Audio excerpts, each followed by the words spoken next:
Hello friends, welcome to our YouTube channel. आज हम UPSC पेट के चौथे प्रैक्टिस सेट को हल करेंगे।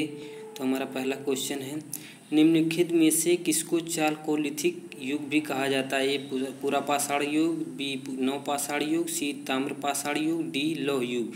तो हमारा जो चालकोलिथिक या कैल्कोलिथिक युग ताम्र पाषाण युग को कहा जाता है। अगला क्वेश्चन देखते हैं, हर्षचरित नामक पुस्तक किसने लिखी? ए आर भट्ट, बी बाण भट्ट, सी विष्णुगुप्त, डी परिमल गुप्त। जो हर्षचरित पुस्तक है ये बाण भट्ट ने वर्धन वंश का इतिहास के लिए लिखी थी तथा अपने समकालीन शासकों के बारे में भी इस पुस्तक में लिखा गया है। तीसरा, पानीपत के तीसरे युद्ध में निम्न में से किसने मराठों को हराया था? ये अफगानों ने, बी अंग्रेजों ने, सी मुगलों ने, डी रोहिलों ने।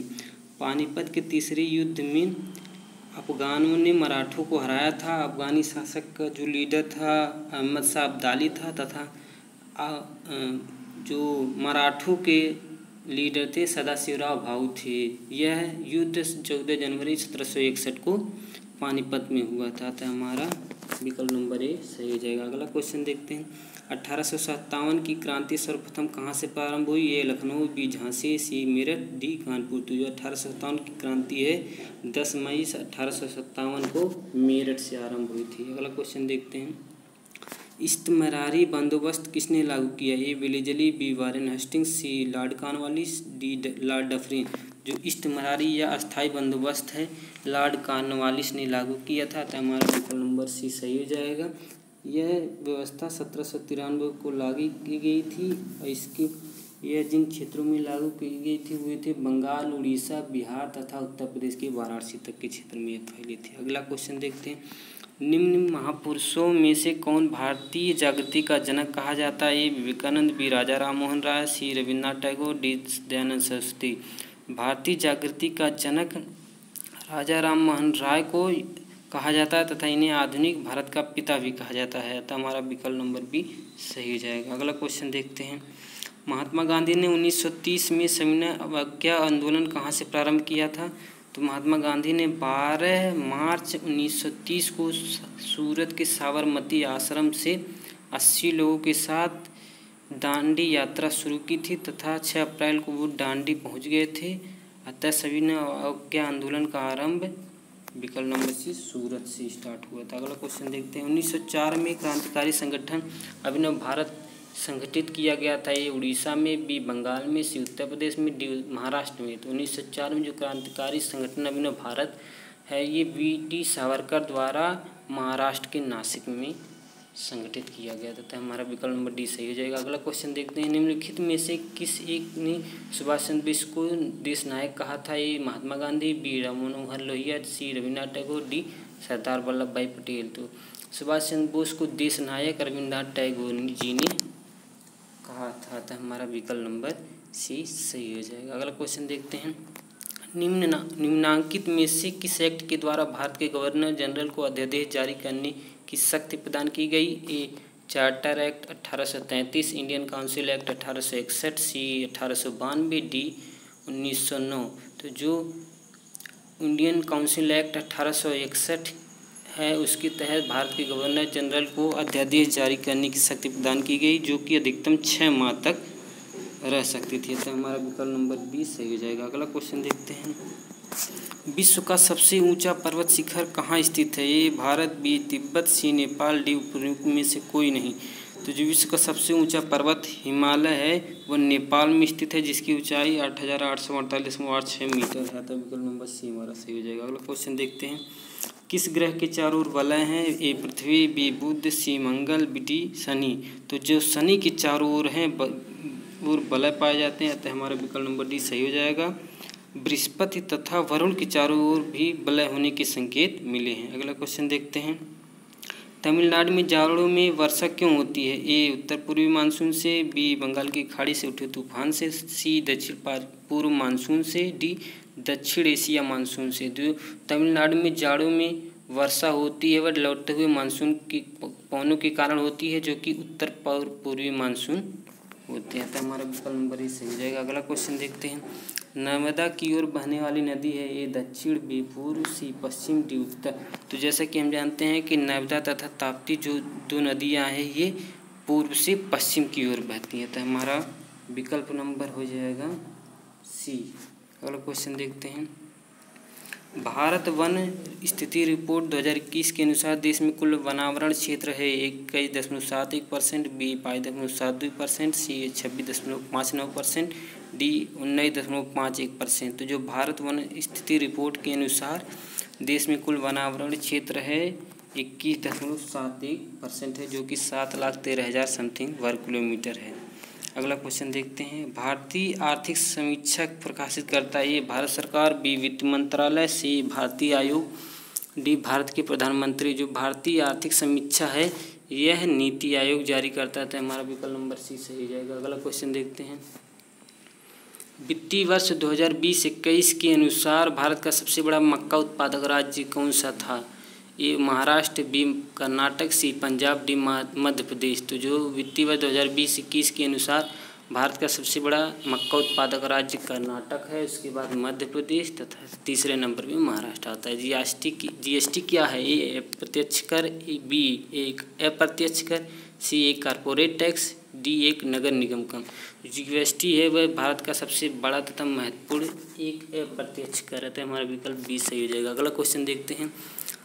नीति आयोग के अध्यक्ष निम्नलिखित में से कौन है? ए निर्मला सीतारमण, बी अमिताभ कांत, सी नरेंद्र मोदी, डी राजीव कुमार। तो नीति आयोग के जो अध्यक्ष होते हैं भारत के प्रधानमंत्री होते हैं। तो हमारा विकल्प नंबर सी नरेंद्र मोदी सही हो जाएगा। इसके उपाध्यक्ष सुमन बेरी हैं, जबकि पहले जो इससे पहले उपाध्यक्ष राजीव कुमार जी हैं।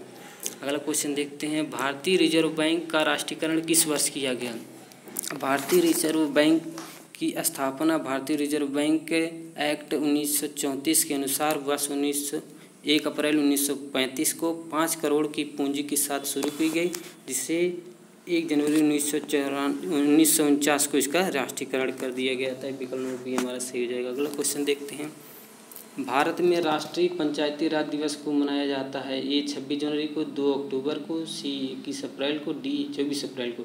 भारत में राष्ट्रीय पंचायती जो लागू हुआ था 24 अप्रैल 1993 को, अतः 24 अप्रैल को ही राष्ट्रीय पंचायती दिवस मनाया जाता है। डी नंबर हमारा विकल्प नंबर सही हो जाएगा। अगला क्वेश्चन देखते हैं। लोकसभा के अध्यक्ष को कैसे हटाया जा सकता है? ए लोकसभा के उपस्थित सदस्यों के 2/3 बहुमत से पारित करके, बी लोकसभा के सभी सदस्यों की बहुमत से पारित संकल्प के द्वारा, सी प्रधानमंत्री की सिफारिश पर राष्ट्रपति द्वारा, डी इनमें से कोई नहीं। तो जो लोकसभा के अध्यक्ष को लोकसभा के सभी सदस्यों के बहुमत से पारित संकल्प के द्वारा हटाया जा सकता है, बशर्ते इसकी सूचना लोकसभा अध्यक्ष को 15 दिन पहले दे दी जाए। तो हमारा विकल्प नंबर सही जाएगा बी।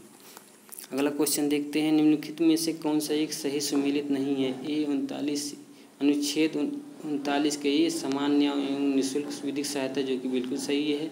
बी अनुच्छेद 40 जो कि ग्राम पंचायतों का संगठन, बिल्कुल सही है। सी अनुच्छेद 44 सामान्य नागरिक संहिता, जो कि बिल्कुल सही है।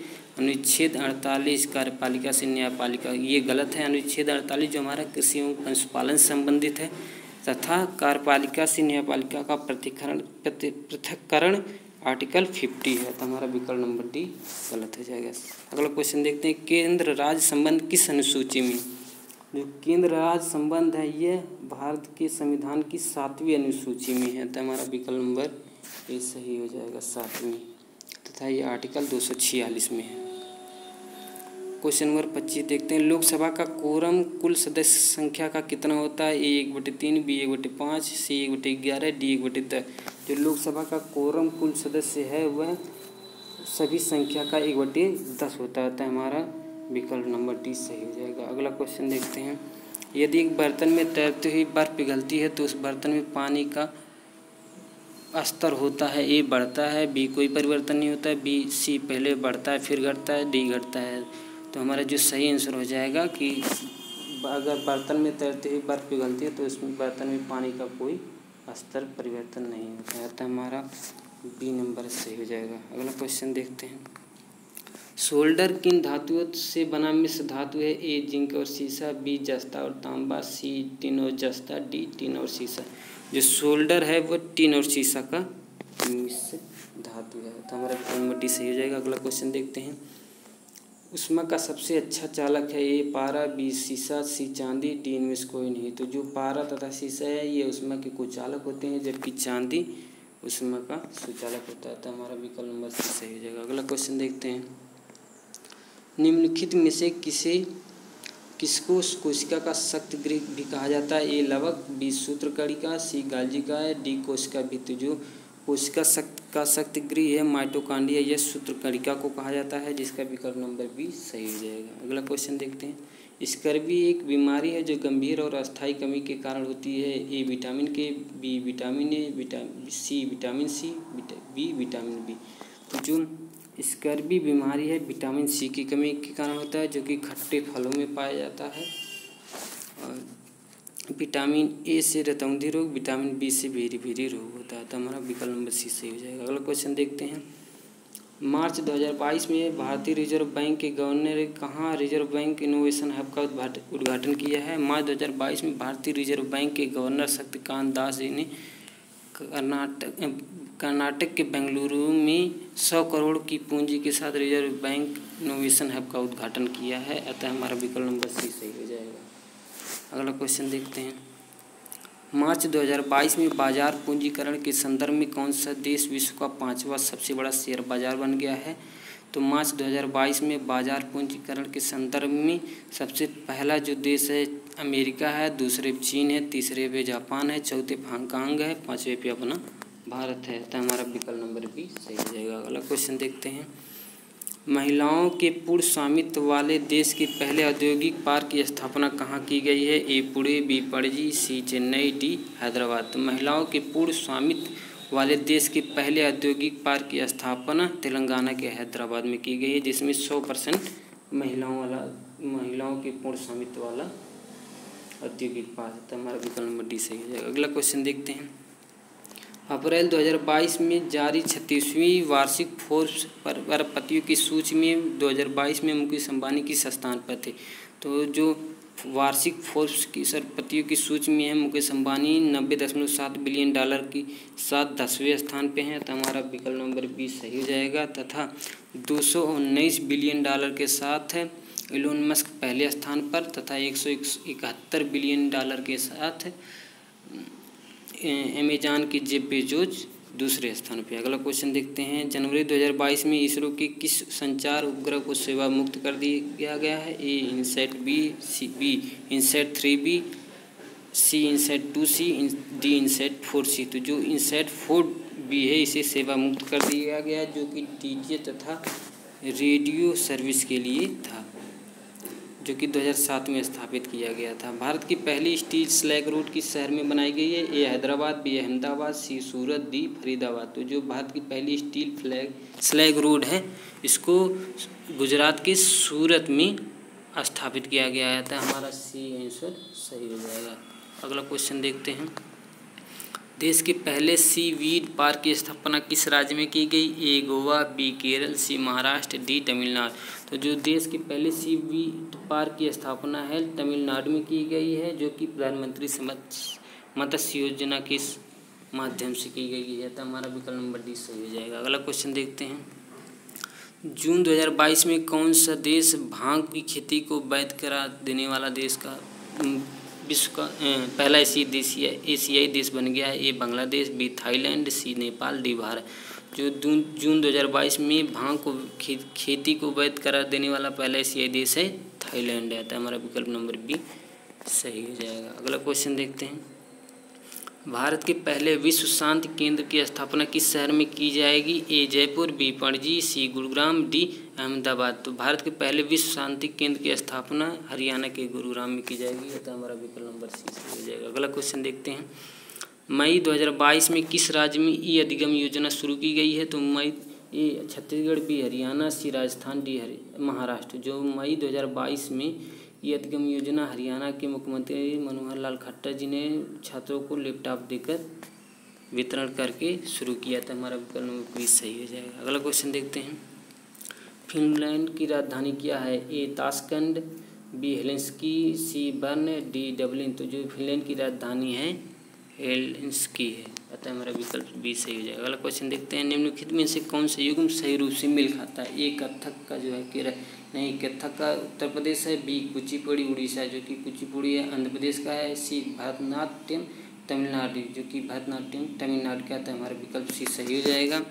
और कथकली जो हमारा है केरल का था, ये भी गलत होगा, तो हमारा विकल्प नंबर सी सही हो जाएगा। अगला क्वेश्चन देखते हैं, विश्व खाद्य कार्यक्रम संयुक्त राष्ट्र की खाद्य सहायता शाखा है जिसका मुख्यालय कहाँ है? विश्व खाद्य कार्यक्रम संयुक्त राष्ट्र की खाद्य सहायता का जो मुख्यालय है इटली के रोम में है, तो हमारा विकल्प नंबर डी सही हो जाएगा। अगला क्वेश्चन देखते हैं, गुदई महाराज कौन सा वाद्य यंत्र बजाते थे? ये तबला, बी सितार, सी वायलिन, डी संतूर। तो जो गुदई महाराज हैं बनारस घराने से इनका ताल्लुकात है, इनका नाम समता प्रसाद भी जाना जाता है तथा इनका संबंध तबला से है, तथा हमारा विकल्प नंबर ए सही हो जाएगा। अगला क्वेश्चन देखते हैं, साहित्य में नोबेल पुरस्कार प्राप्त करने वाले प्रथम भारतीय का नाम बताइए। ए रविन्द्रनाथ टैगोर, बी सी.वी. रमन, सी लाल बहादुर शास्त्री, डी अमर्त्य सेन। तो जो साहित्य में नोबेल पुरस्कार प्राप्त करने वाले प्रथम भारतीय थे रविन्द्रनाथ टैगोर थे, जिन्हें 1913 में इनकी काव्य गीतांजलि के कारण दिया गया था, तो हमारा विकल्प नंबर ए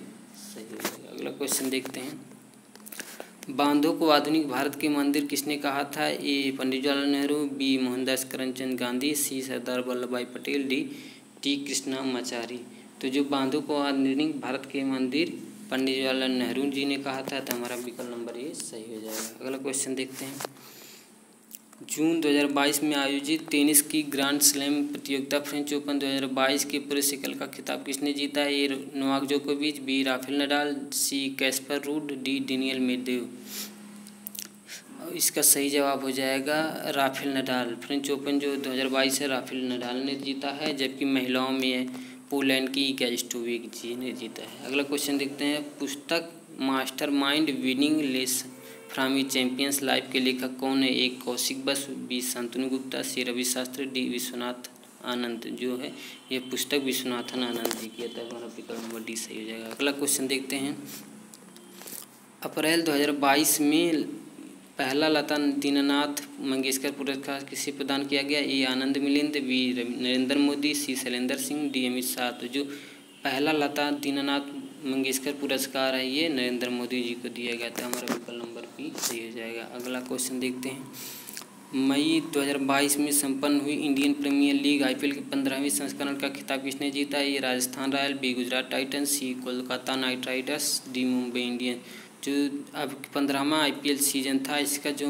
खिताब है गुजरात टाइटंस ने राजस्थान रॉयल्स को 7 विकेट से हराया दिया था, तो हमारा विकल्प नंबर बी सही हो जाएगा। तथा इसका ऑरेंज कैप जोस बटलर को दिया गया तथा पर्पल कैप सर्वाधिक विकेट लेने वाले युजवेंद्र चहल जी को दिया गया। तो दोस्तों आज का हमारा सेशन यहीं पर समाप्त होता है।